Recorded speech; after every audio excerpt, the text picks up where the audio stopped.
You have the microphone?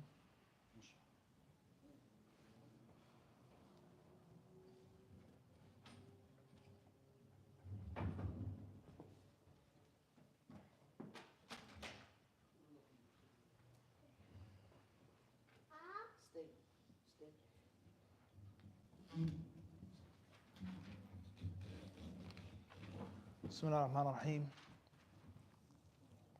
الحمد لله رب العالمين والصلاة والسلام على رسول الله وعلى آله وصحبه أجمعين أما بعد.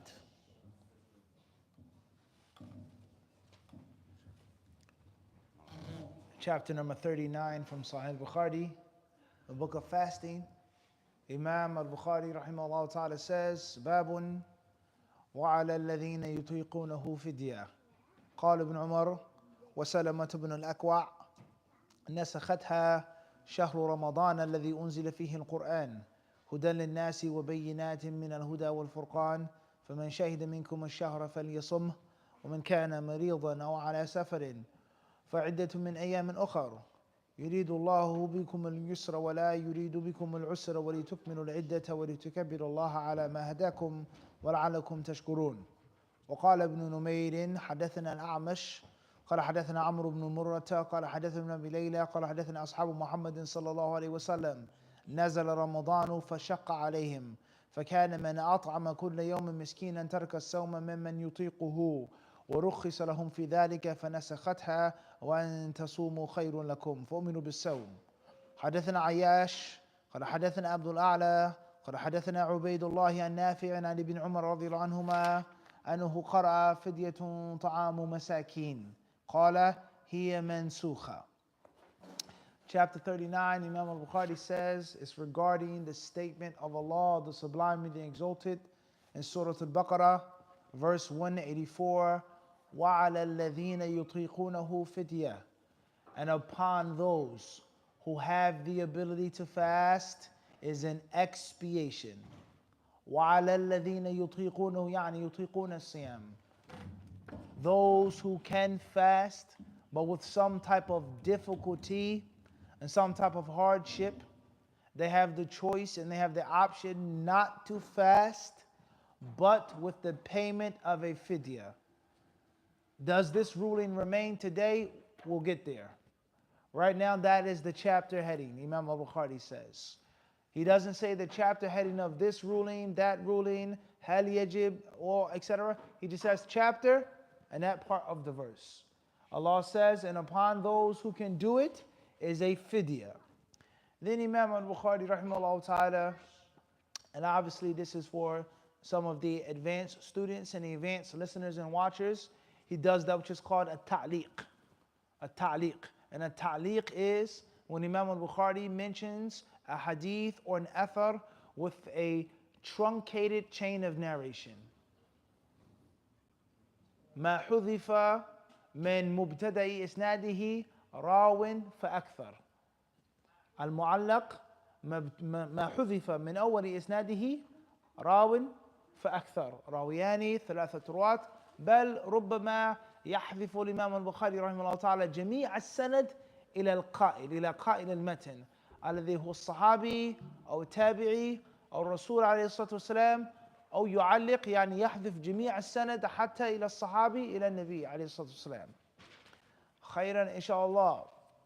So Imam al-Bukhari, he mentions in his book occasionally, rather often, he cuts out the first part of the chain of narration. And he'll say, as he says here, وَقَالَ Ibn Umar. Ibn Umar said.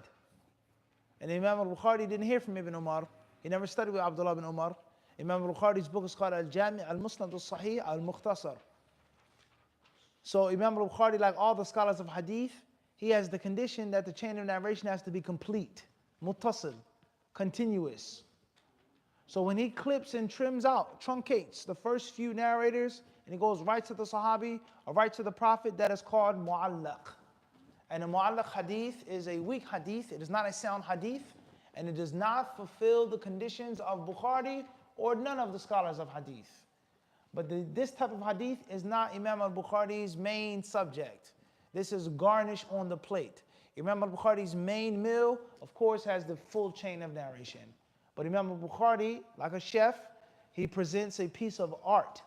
And there are reasons why he designs the plate and the garnishes in the way in which he does.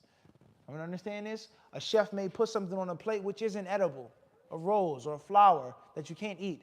Why is it on the plate? There's a reason why. But the main meal that you're expected to eat, of course, is totally edible, consumable, gourmet, so on and so forth.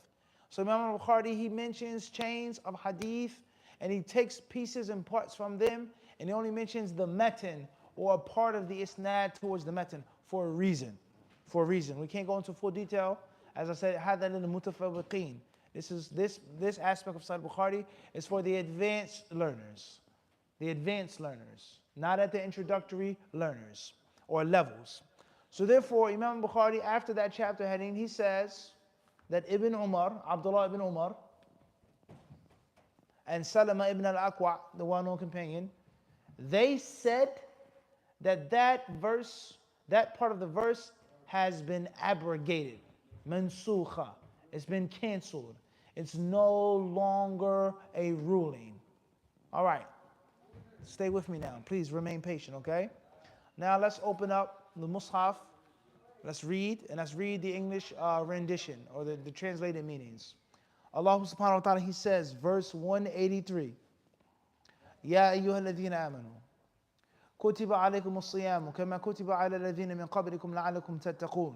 O you who believe, observing Sawm is prescribed for you as it was prescribed for those who before you, that you may become al-muttaqun. Right? Of course, we've heard this verse before, and we always hear this verse when we talk about fasting, and when the imams of the masjids talk about fasting. O you who believe, fasting is prescribed for you.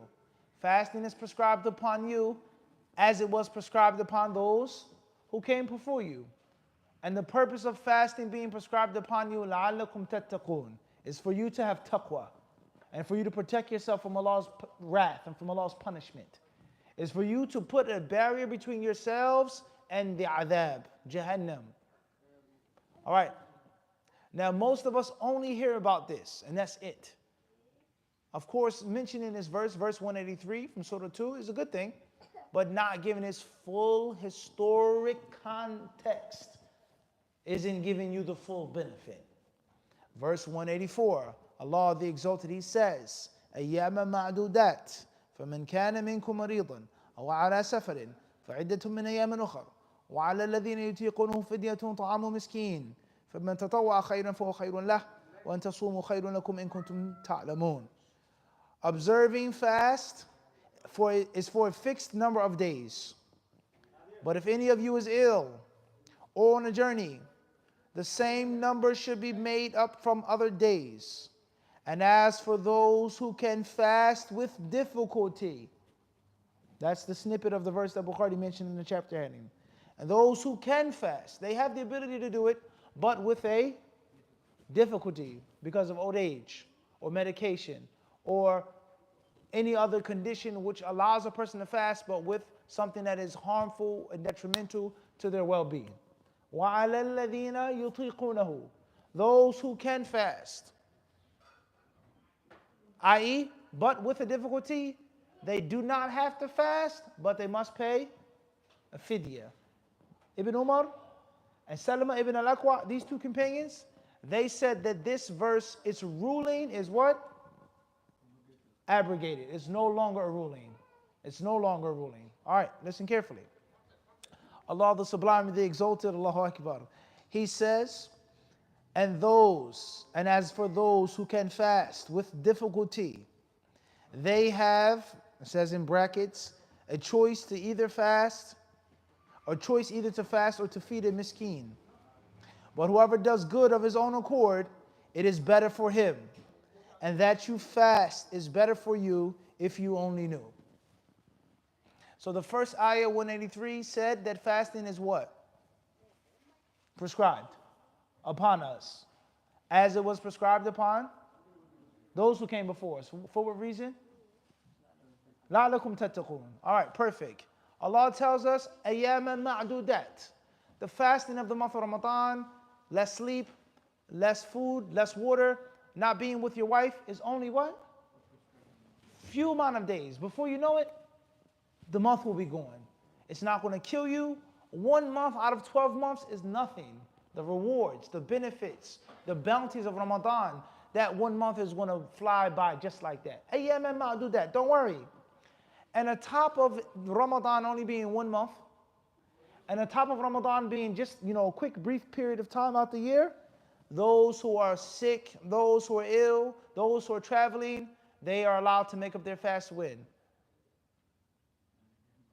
فَعِدَّةٌ مِنْ أَيَّامٍ أُخَرَ. Later on. Fasting is in the summertime. You can make up the days in the winter. وَهَكَذَا. Right now I'm traveling. Later on I won't be traveling. It's up to you. As long as you make up those days. And what's meant by sick is a temporary sickness. A temporary sickness. All right. Moving forward. Stay with me now. Okay. Allah subhanahu wa ta'ala, He says, and upon those who can fast, it doesn't state ma'al mashaqqa. They can fast, but with a what? A difficulty.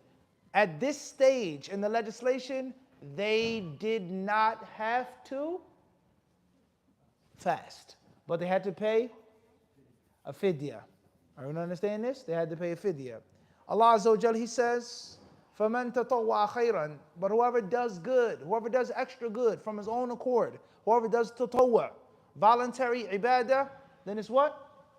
فَخَيْرٌ لَهُ. That's best for your own soul. وَأَن تَصُومُوا خَيْرٌ لَكُمْ. And for you to fast, instead of taking the option of paying the fidya, is what? Best for you. All right. Verse 185. Allah the Sublime and the Most High, He says, شهر رمضان الذي أنزل فيه القرآن هدى للناس وبينات من الهدى والفرقان فمن شهد منكم الشهر فليصمه ومن كان مريضا أو على سفر فعدة من أيام أخر يريد الله بكم اليسر ولا يريد بكم العسر ولتكملوا العدة ولتكبروا الله على ما هداكم ولعلكم تشكرون. The month of Ramadan in which was revealed the Quran, a guidance for mankind, and clear proofs for the guidance and the criterion. So whoever of you cites the month, he must observe fasting that month. And whoever is ill or on a journey, the same number must be made up from other days. Allah intends for you ease, and He does not want to make things difficult for you. He wants that you must complete the same number of days, and that you may magnify Allah for having guided you, so that you may be grateful to Him. So the final legislation, verse 185, left no option. فَمَنْ شَهِدَ مِنْكُمْ الشَّهْرَ فَلْيَصُمْهُ. Even with some type of difficulty. And as it's not mentioned here, that this ruling remained for those who are very old, very elderly, terminally, chronically sick. They have the ability of making the fidya. They don't fast at all. But those who can fast, even if it's with some type of, they must fast. So the ruling that remains, there are two types of people. Those who can and those who cannot. And not those who can do it, but with a little bit of challenge. I want to understand this? So Imam Al-Bukhari, rahimahullah ta'ala, he's saying here is that this part of the ayah has been abrogated. Obviously, Nafis, the types of abrogation in the Quran, what are they? What are the types of abrogation in Allah's book? There are categories of abrogation. When we have Uloomul Quran, the academic study of the Quran, you're going to learn an-nasikh wal-mansukh. The verses that abrogate and the verses that were abrogated. All right, you know the answer, Nafis. Just think. Fadl, Hamza. What are the types? ما هي أنواع النسخ في القرآن? Types of abrogation in the Quran. Just think. Fadl, Fazi. One is temporary and one is permanent. Temporary and one permanent. Anything else? I don't want to talk about. All right, first and foremost, the recitation of the Quran remains, but the ruling is abrogated, removed. Naam. The recitation remains, but the ruling is abrogated. Like here. We still read this, but the ruling is no longer.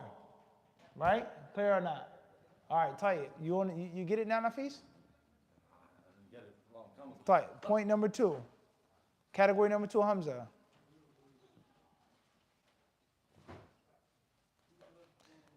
Just think. If I gave you one section, the rest should be easy. The recitation remains, the ruling is removed. So just think on those lines. The recitation being removed, but the ruling remaining. Both the recitation and the ruling being removed. Look at that. It's very simple. Once you put grease on the wheel, then it starts moving. Your brain is no different. The brain has grease. But you have to put the grease on the first sprocket, on the first wheel, right? And if not, no grease in the engine, what happens? No oil. Big problem. But you gotta, your job is to do what? I gotta get an oil pump, bro. You got it, right? No synthetic oil either, Nafis. Quaker State, Valvoline. But you guys get the point or not?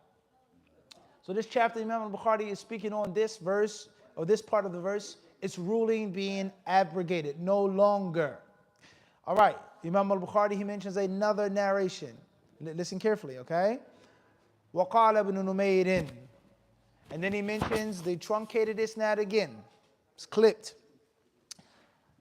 Abdullah ibn Umayr narrated from Al-Amash, from Amr ibn Murrah, from Ibn Abi Layla, who said that the companions of Muhammad sallallahu alaihi wasallam said, the Sahaba, several Sahaba told me this, as that Ramadan was sent down for shaqqa alayhim, and it was with somewhat difficulty. It was initially difficult upon the companions. فَكَانَ مَنْ أَطْعَمَ كُلَّ يَوْمٍ مِسْكِينًا تَرَكَ السَّوْمَ مَمَّنْ يُطِيقُهُ. So those who chose to feed one poor person every single day, they did not have to fast. That was their fidya. That's what's meant by verse 184 or 3. Tayyib. He then says, وَرُخِصَ لَهُمْ فِي ذَلِكَ فَنَسَخَتْهَا. And the last part of the ayah, وَأَن تَصُومُوا, 184, that la. You no longer have that option. Either you can fast or you can't. There is no longer, I can do it, but it's a little uncomfortable, so I'll choose to what? To pay. Just think about zakat al-fitr. Is it permissible to give money in zakat al-fitr? Or does it have to be grain? Does it have to be grains? Does it have to be food stuff, dry food stuff? We're not answering that right now. But we know for sure many Muslims, they automatically go towards paying with cash because they think and they feel, or maybe paying with the grain is a little difficult, right? Going to the store, finding a poor person to give the cereal, the oatmeal to. As one brother said in the masjid, he said, there are no poor people in New York. That's what he said. Wallahi. Maybe some of you brothers have said that as well over the years, on the trade fair days. He said, there are no poor people in Queens, New York. You agree with that, Sheikh? The whole borough is no what? No miskeens whatsoever. Al-Muhim, no doubt, putting the $12 or $20 in the envelope in the masjid box is clearly what? Convenient, and it's easy. So a person's attitude is, I don't have to pay the zakat al-fitr with the food stuff because I'll choose to just pay with the cash, even if it's a little extra. Do you have that option? Who told you that you have that option? Who gave you that option? Who said that you have the choice between this or that if it's a little uncomfortable? Al-Muhim, the Sahaba who found fasting to be a little difficult, they did not have to fast as long as they paid the fidya. But Allah Azza wa Jal, He removed that ruling by saying, وَأَن تَصُومُوا خَيْرٌ لَكُمْ إِن كُنْتُمْ تَعْلَمُونَ شَهْرُ رَمَضَانَ الَّذِي أُنزِلَ فِيهِ الْقُرْآنِ, to the end of 185. And which the final ruling, the only people who didn't have to fast, travelers, those who are ill. And the only people that remained upon the fidya, which isn't mentioned here, were those al-Shaykh al-Muzmin, al-Zaman, the one who was very old. He's very old, in which fasting is going to harm his body. It's no longer mashaqqa, but it's going to be a darar alayh. It's going to be a harm upon him fasting 10 hours, 12 hours, not eating, not drinking. He has to eat, he has to sleep, he has to take his medication. He can't fast. It's going to mess him up. And of course, a breastfeeding woman, a pregnant woman, etc. Everybody clear so far? So therefore, the summary of this was what, Hamza? In the beginning of the fast, yani marahil tashri' as-sawm, the stages and the levels of the legislation of fasting. Fasting wasn't sent down all at once as it is right now. Al-yawma akmaltu lakum. On this day I have what? Perfected your religion. The finished product of the legislation of the Sharia. But in the early days, things came down in stages and steps. When was fasting legislated, Hamza? In what year? Fadl.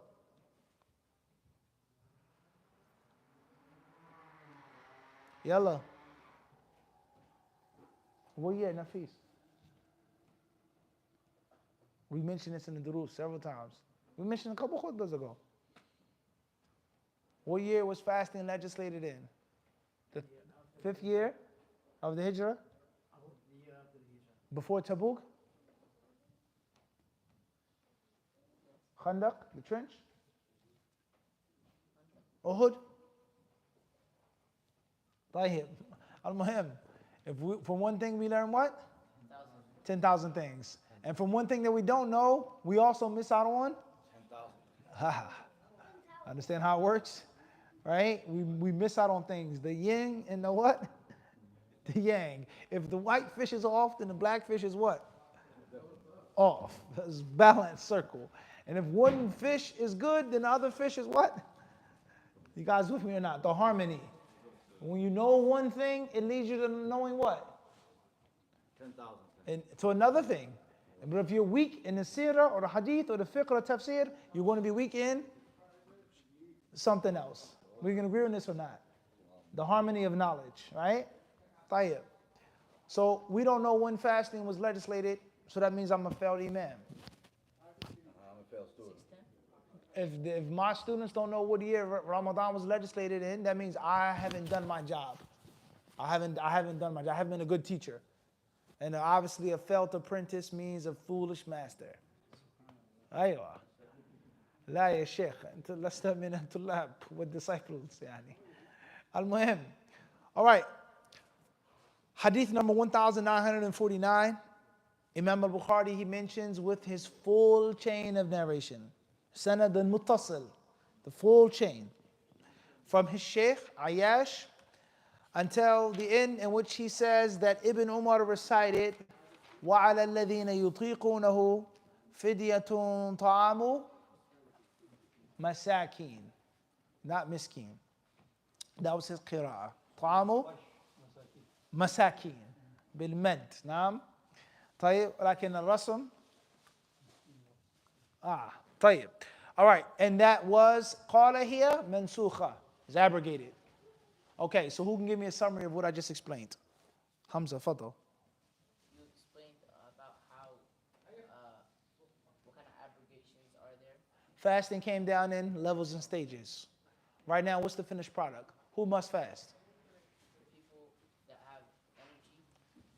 Who has energy, Hamza?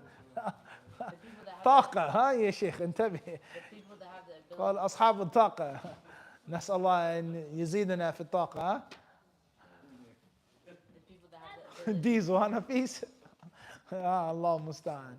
عليكم السلام ورحمة الله. Octane and then there's what? Then there's diesel. May your diesel be plentiful. Ameen. طيب. تفضل حمزة. Shurut wujub as-sawm. What are the conditions for fasting being obligatory?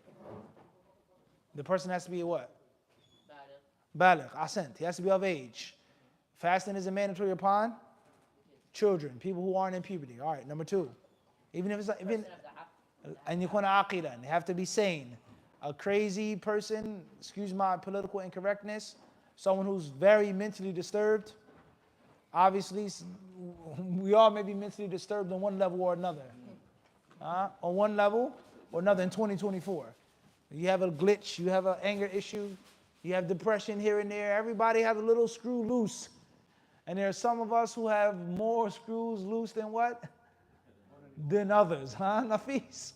Some of us may have the whole board shaking. Now, screws missing, not loose. So someone who's insane isn't required to what? Fast. Number 3. The person that he has to have, if he doesn't have good health and health, What about traveling? وهكذا. Does a mujahid have to fast? and the person has jihad, if it's gonna be tiring for him, Does he have to fast? no. طيب. The else- Khairan inshallah. All right. So this chapter here is an example of Majma' al-Bahrain. When Ilm al-Hadith, Fiqh al-Sunnah meets up with Uloomul Quran. Tafsir, Hadith come together. They're all mixed. And like we said this morning, the kuffar who wish to isolate the Quran and leave the Quran to their whims and opinions and make up their own modern, progressive, liberal, diplomatic, whitewashed, sanitized, right, interpretation of the Quran. By saying that you can't rely on the hadiths, you don't need the hadiths. I've had discussions with people who've said that to believe in the hadiths and to say Ashhadu anna Muhammad Rasulullah is shirk akbar. It's putting Allah on putting Muhammad on the status of Allah. To believe in the hadith is kufr, they say. Disbelief. Islam is only the Quran. وَلِيَذُ بِاللَّهِ. طيب خيرا إن شاء الله. Let's move on to the next chapter. قال رحمه الله تعالى باب متى يقضى قضاء رمضان. وقال ابن عباس لا بأس أن يفرق لقول الله تعالى فعدة من أيام أخر. وقال سعيد بن المسيب في صوم العشر لا يصلح حتى يبدأ برمضان. وقال إبراهيم إذا فرط حتى جاء رمضان آخر أو رمضان كذا آخر يصومها ولم يرى عليه إطعاما.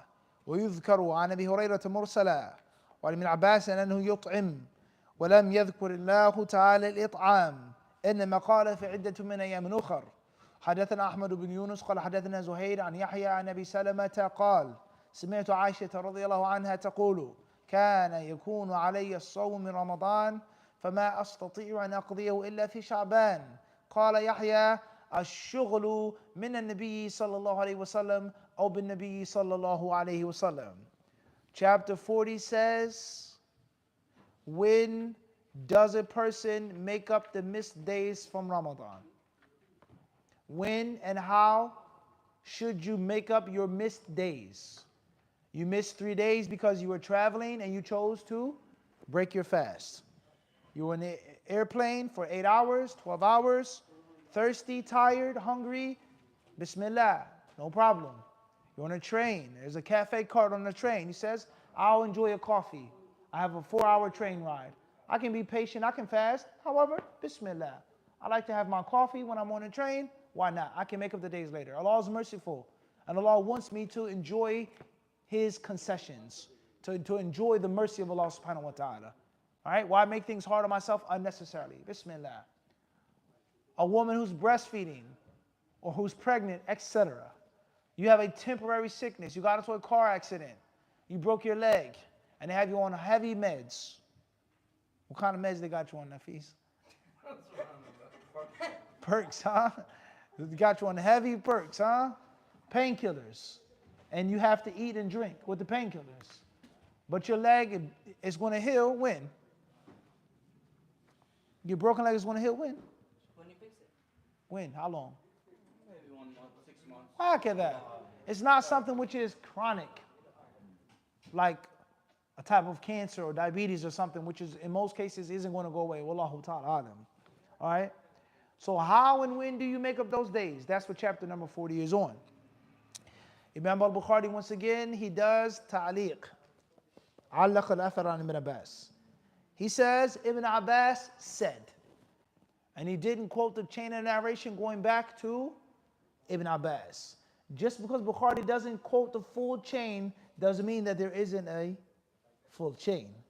It doesn't mean that Imam al-Bukhari didn't mention it with a full chain in another part or outside of his Jami'. Sa'id ibn Mansur, Musannaf Abdul Razak, Musannaf ibn Abi Shayba, right? وهكذا. For the advanced students with regards to Ulum al-Hadith in general, and with regards to منهج الإمام البخاري رحمه الله تعالى في كتابه الجامع الصحيح على وجه الخصوص.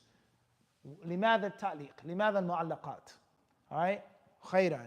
Ibn Abbas said, listen carefully. لا بأس أن يفرق. He says, there's no sin upon you to split the days up. You have 3 days. You are allowed to make up those missed days from Ramadan 1 day a month for 3 months. It doesn't have to be 3 days back to back. It doesn't have to be like that. A person has 10 days that he has to make up, or 12, or 15. He's allowed to spread them out. What? لا بأس أن يفرق. Ibn Abbas says. He says in the proof that this is allowed and that it isn't mandatory, فَعِدَّةٌ مِنْ أَيَّامٍ أُخَرٍ. Allah says, then the days are made up later on. And this هذا مما يدل على أن الأصل في النصوص الإيش؟ الظواهر. وأننا نمشي على الظواهر مع الظواهر. هذا هو الأصل. إلا أن يأتي سبب. يأتي داعي يصرف الظاهر عن أصله. Okay? Those who say, oh, أنت ظاهري. أنت ظاهري يعني أنت مع ظاهرية. You're ظاهري, you're a literalist. You just take the hadith literal. You take the Quran literally. It has to be figurative. It has to be metaphorical. You have to see what the madhab said. Shafi'i, Abu Hanifa, fulan. You can't just take the literal text. What does Abdullah bin Abbas do right here? He says there's nothing wrong with mixing the days up and splitting them up based off of what? Because Allah said making up the days afterwards. Yani, literally, zahir. Allah gave no further explanation. Allah gave no further detail. Allah did not say فَعِدَّةٌ مِّنْ أَيَّامٍ يعني that the days have to be together and the days have to be mutataliya, mutatabi'a. As Allah clearly mentioned in other verses, shahraini. I don't understand the difference. So this is an example of the breaking of the backs of those people who make the asl of the text metaphorical and figurative. That's the asl. The asl is khilaf al-zahir. Pay attention. Abdullah ibn Abbas radiallahu anhuma, he said there's nothing wrong with that. Sa'id ibn al-Musayyib from the Tabi'een, he said concerning the 10 days, يعني Abdul Hijjah, a person cannot fast those 10 days until he makes up the missed days from Ramadan. Here is one of the views of the people of knowledge with regards to the fasting of the 10 days of Shawwal. And this question comes every single year. A woman asks, a man asks, can I make the 10 days of Shawwal when I have missed days of Ramadan? This statement of Sa'id ibn al-Musayyib clearly says you can't. You can't do the nafil until you make up the missed fard. And of course, other scholars, they say there's nothing wrong with that if there's a reason and if a person is scared that they'll miss the Shawwal altogether. So a woman, she has missed days on Ramadan, let's say 8 days, right? That she missed. She wants to fast the 10 days of Shawwal, but she has to make up those 8 days. And let's say for argument's sake, she gets her cycle again. And it's going to be 8 days as well. How many days? Now 16 days of Shawwal gone. You get the point? So some scholars say that if a person is scared and afraid of missing Shawwal, then it's okay to start with the Shawwal before the qada of Ramadan. Moving forward. Ibrahim al-Nakha'i, he said that if a person has missed days from Ramadan and they failed to make them up with no excuse, they fumbled the ball, they were reckless, they were negligent, until another Ramadan came and you still have the 8 days or the 16 days or the 12 days. Obviously, he says, يَصُومُهُمَا وَلَمْ يَرَ عَلَيْهِ إِطْعَامًا. And he does not have to feed. There is no extra penalty that he has to pay. Everybody got the scenario? This month, I missed 8 days. I didn't make up the missed 8 days until the Ramadan of 2025 came, the next year. Oh man, subhanAllah, oh snaps, I didn't make up the days. Some scholars say that you have to pay a fidya as a punishment, a penalty for ignoring the making up of those missed days. These tabi'een, others, they say, lam yara alayhi it'aman. There's no, just make up the days. That's it. And obviously a Muslim shouldn't ignore his missed days.